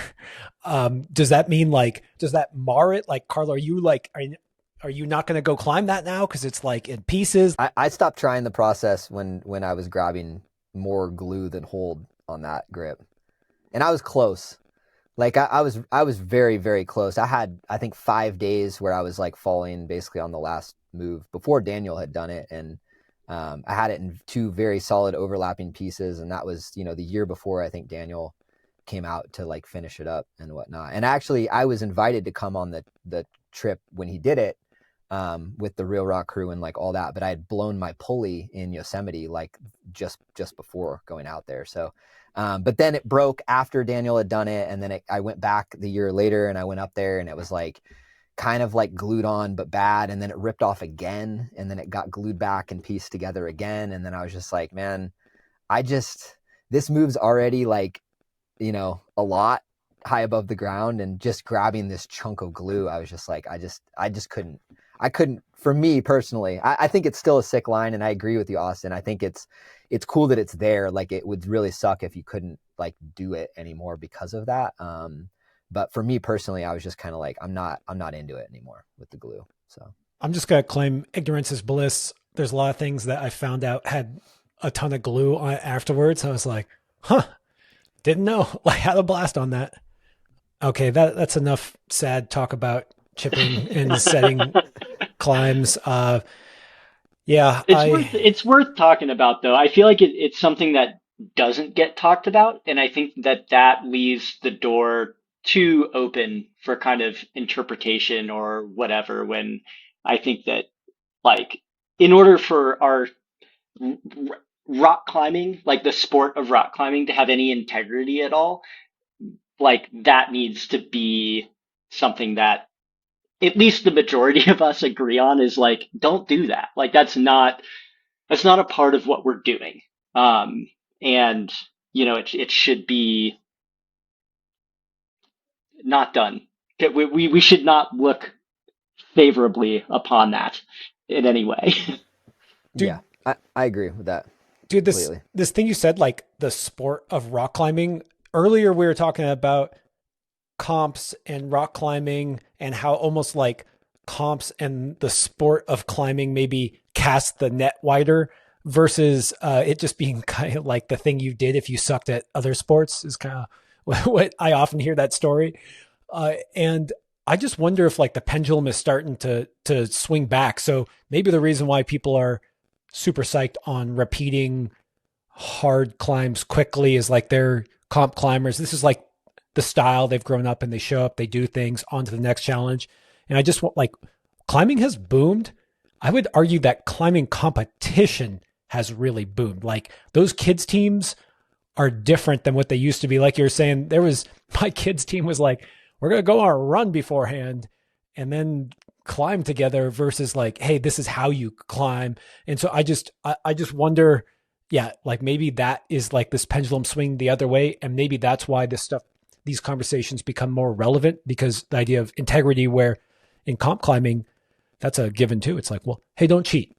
Okay, cool. Like on to the next. So just a thought there on how maybe the pendulum is swinging back towards climbing outdoors, integrity to it. Like it's important. I think more people need to get called out too for crossing the line in different communities. I see way too many people that I know of who have significantly chipped things, and they're not getting called out by the community for what they've done. And I do think it robs the community, in the long run, for future generations to kind of explore and kind of apply their own skill sets when you've gone and, just changed the rock to that level. And I use Colorado as the best example because I think I know of the most examples where that's occurred out there, and it's like super unfortunate. And I hear about it every year, and because I have a lot of friends that are there and I go climb there a bit every year. We don't deal with it as much here in California. I can't say, it's not like we're totally immune from it. I'm sure people are out there changing things, but I've just seen it at a high level in Colorado. And I still don't know why people put, other people up on a pedestal, or like, they don't immediately just be like, yo, you can't do that. Like you gotta dial it back. You can't be doing those types of things. It's not okay. I think one of the problems is that you have to know a lot before you know what is crossing the line. Like I'm not sure. I think that a lot of times people don't even know that a hold's been chipped, right? Like it's just like, wow, that's comfy. That crip is in a perfect spot. Well, it can be tough too because, you don't want to call somebody out without really knowing. And it can be tough to really know. Like I go to things and I'm like 90+% sure that like half of these holds were fucked with, but like I didn't see it happen. I didn't see it beforehand. Like it's tough to say, but I do know that, there, one of these past summers, a whole bunch of like V10 and V11 boulder problems got done in areas that have been climbed in for a long time, like under the black like area B, C, D, E. And like, there's no way that the people who were climbing there 20 years ago didn't, but like they were climbing V12, V13 back then. They would have climbed those. And like those also could have just been harder boulder problems. And now there's a bunch more shitty chip V10s on Evans or Blue Sky or what, like, I don't want to climb those. That's stupid. Yeah, And those people need to fucking stop. Yeah, I agree. If only you guys had some platform to call out people who were behaving inappropriately. No, one of the tricky things about that is just mind-blowing about our sport is that, let's say you do call out someone and let's say they are ostracized from the community. That does not change anything about their ability to go and fuck up classic problems. And in fact, it actually might even be an even more incentive. They're like, oh yeah, okay, well, I'll go screw up the thing you have fun on. And it's horrifying to think that anyone in the world can just go and like ruin Midnight Lightning. ruin. I was gonna say karma, but it has been chipped. It can just like ruin classics, and so I don't even know how you would handle it. Like it's kind of a tough thing. I Yeah. don't know. They don't seem to be the most psychologically stable people anyway. Yeah, That's true. there was a big chipping epidemic in the Northeast, like a long time ago, and there still is. I've heard crazy stories of chipping and like revenge chipping. Even I've heard it's kind of insane. What's revenge chipping? Dude, I heard this story in New Hampshire of this person that it wasn't even climbing related. It was like got kicked out of this party and went into this local crag in New Hampshire and just chipped all the holds off this project. Wow. Yeah. Okay. That's crazy. Yeah. I've definitely also heard of what I would call like protectionist chipping, where someone has a line that they're very proud of, and then other ways are found to maybe climb it in an easier way or a different way or wherever another way, and then to preserve the integrity. That would be the steel man. Yes. That side. They chip those holds off. Yeah. But kind of mind blowing. Also not okay. Not okay. No. Not okay. Not okay. Never. There's some serious mental gymnastics to make that be a version of integrity in any way. But Yeah. All right, you guys, the Good Temps podcast kind of took a little turn towards the anger and scary stuff in climbing. Anything we can go out on in like a really positive note? Oh yeah, well, at the very least, Carlo, you got to tease your video coming out. I guess you already teased on Instagram. We're recording this before it's actually released, but just like tell us about your video coming out. I don't know. It was really fun to watch. We got to see a little advanced preview. Yeah. So, I mean, people have been hounding me for like the better part of a year or more now about, the release of the Dark Side film. I think people just were like, oh, you've got the send footage, just release it. Cause that's like what people do most of the time nowadays. We kind of took a different approach. I've had, 13 or more years of Yosemite footage that I've just archived.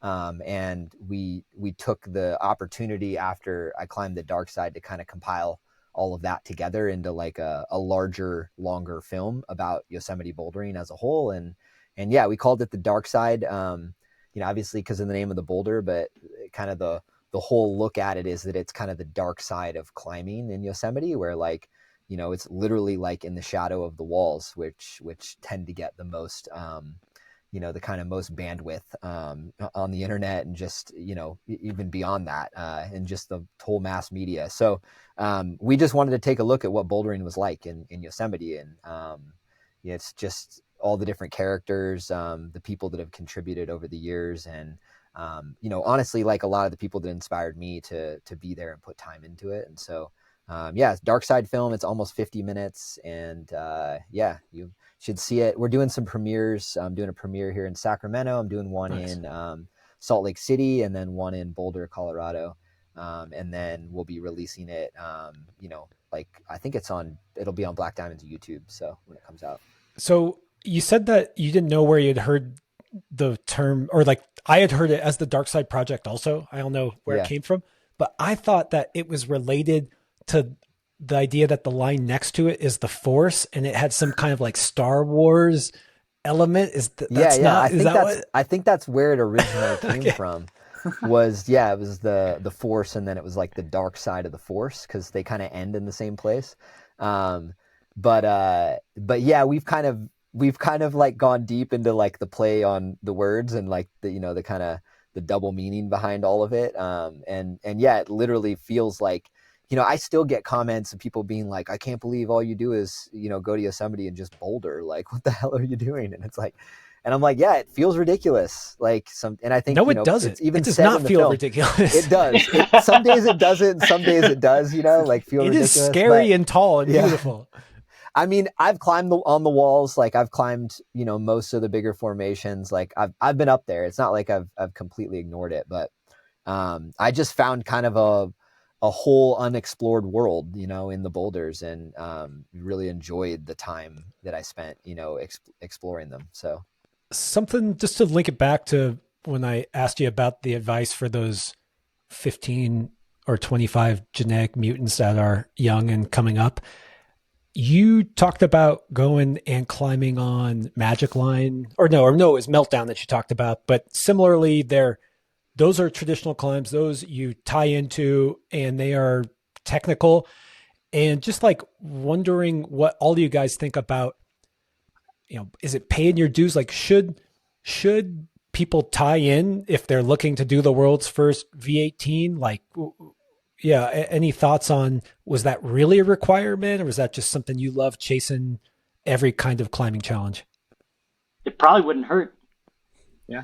Like there's stuff, there's just, I don't know. I started not started trad climbing, but most of my outdoor climbing early on was like all trad climbing.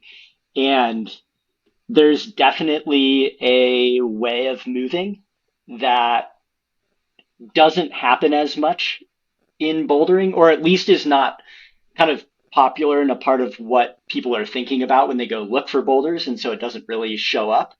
But I find myself falling back on skills I learned climbing in Indian Creek or the Black Canyon or Seneca Rocks in West Virginia, or what, like, all the time.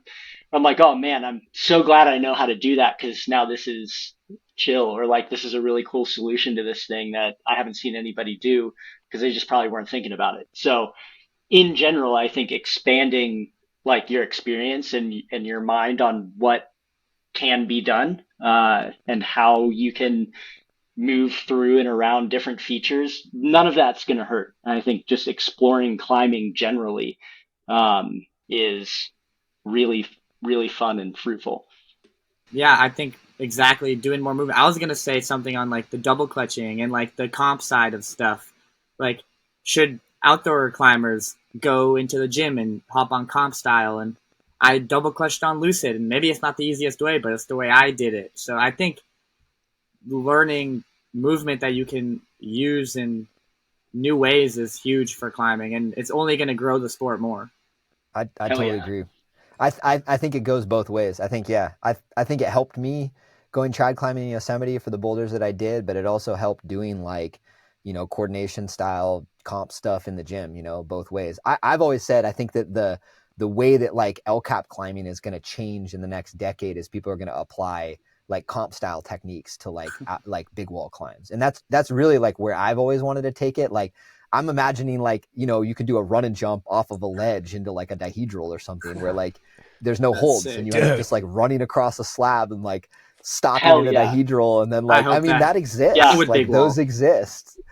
And it's 1,200 feet up. That would be yeah. fucking insane. That'd be so good. I've been looking for it. I've literally wrapped into LCAP many times, and I'm like, where can I find a new free route that requires you to do some like really crazy dyno stuff? Because the funny part is there's already a lot of dynos on LCAP. There's quite a few like kind of comp style moves, and I find it hilarious because the big wall climbers, or the climbers that are usually on those routes, they think that those are like the absolute most heinous cruxes ever. And then usually you get somebody up there that's used to that type of stuff, and it's like by far the easiest move of like the whole route is like this jug to jug jump, somewhere. So, but I do think that's the future. Like, get some comp kids up there and show them some, like, they're gonna have to learn how to crack climb, because a lot of the time it's like you have a crack that ends, and then there's another crack that's like 15-20 feet to the right of it, and then there's no crimps to like grab to get you over there. And so maybe it is like a run, or like, maybe you can match features together by using more like interesting comp style techniques and stuff. And I think that exists in a lot of the big wall climbing areas of the world. It's just, you're going to have to get some kids that have grown up with that to apply those skill sets. That's why I like going and doing the comp stuff, and why I've tried to keep those skill sets like fresh, is because if I see that, I'm going to be so psyched. Like to be 2,000 feet up doing a run and jump, or a double clutch or something. Dude, that was a good mental image of literally running across some ramp slab into a dihedral. And I got to hand it to you, dude. I do see you post on Instagram, still doing like the compy style movements. You guys set a lot of that stuff, which is great. Yeah, I mean, it makes me think that in general, like, you can't have anything that, if you really want to be good, you can't just absolutely suck at something. And so, I mean, Meltdown is 14C. I'm not saying that's not unbelievably hard, but it's not like it's probably it's not 15C, you know, and so it seems like you need to have these basic skills. But then I'm guessing Aiden, when he went to Yosemite, he didn't say like, hold on, Carlo, I need to go climb Snake Dyke before we get on Midnight Lightning or something. And so like, I don't know, I have mixed feelings because you come across someone like Aiden who is an experienced climber, and it's like, I don't know, he did the dark side. So just something that I was chewing on. Yeah. Okay, guys, good first episode. I am excited to see what the next month's news brings. I am blown away by where climbing is going. We talked a lot about Hamish, and coincidentally, I'm recording a podcast with him in 2 days. So I hope that whatever we said here somehow fits with that. But yeah, guys, I'm psyched to bring this new format, and always blown away with the massive amount of experience you guys all bring. It was exactly what I was hoping for. You guys know a lot, and I'm glad to play the media punching bag.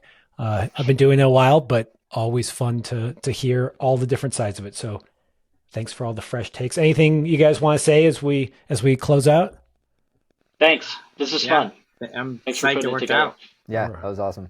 All right. Good Temps only. All right, guys. Is that the new name? I don't know. Take care. See you next month. See you guys. Peace.